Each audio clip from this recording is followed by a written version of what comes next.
Hello everybody, I'm Happy Pinecone, and today I'll be talking about my overall digital illustration process.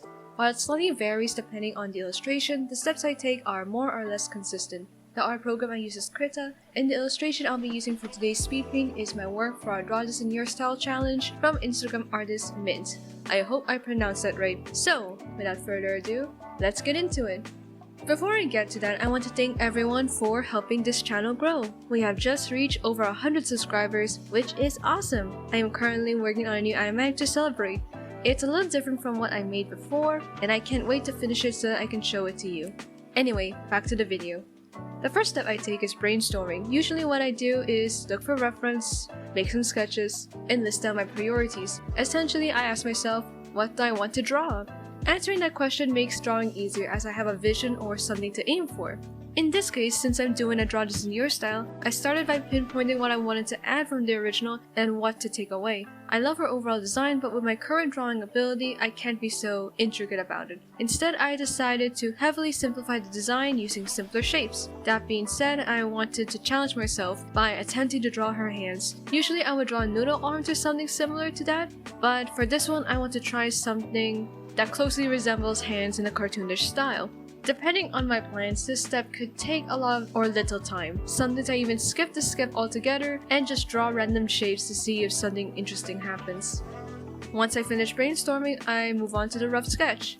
Since this Draw This in Your Style has a lot of parts, I make an outline on how it would look like. At this point, I don't care about the intricate details but rather prioritize the big picture.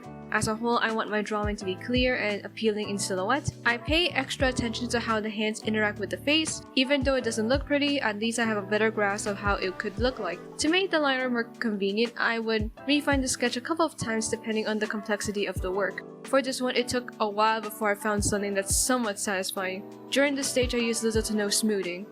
After the sketch is complete, I started inking. I added just a bit more smoothing in my brush to have more stable lines.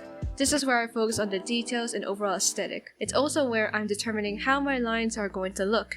To me, the line art often reflects the illustration's vibe. In this case, I use a pencil brush just to add a bit of sketchiness to it. My line art doesn't always follow the sketch. Sometimes I make last-minute changes, minor or major. In the end, the sketch is just a guide, so I don't need to follow it to the letter.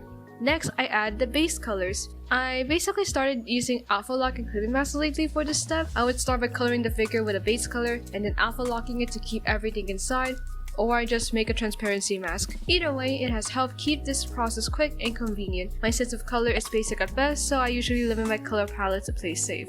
Or I color pick the colors I need. It's case by case. Once I'm satisfied, I added some lighting effects to the shadows and highlights, though I usually do the former only, and this makes the character illustration look a little more three-dimensional, or at least aesthetically pleasing. I particularly like using a reddish color for the shadows because it gives off some warmth and I just like red. This is an optional step, but in this case I color in the line art. This is to add some interest and to emphasize or soften some parts. And that is my overall illustration process. Thank you for watching this video. If you have any comments, questions, suggestions, and/or anime recommendations, send them through the comment section below. And while you're at it, subscribe and ring that notification bell if you want to be updated with my latest video. I am Happy Pinecone, and I hope to see you next time.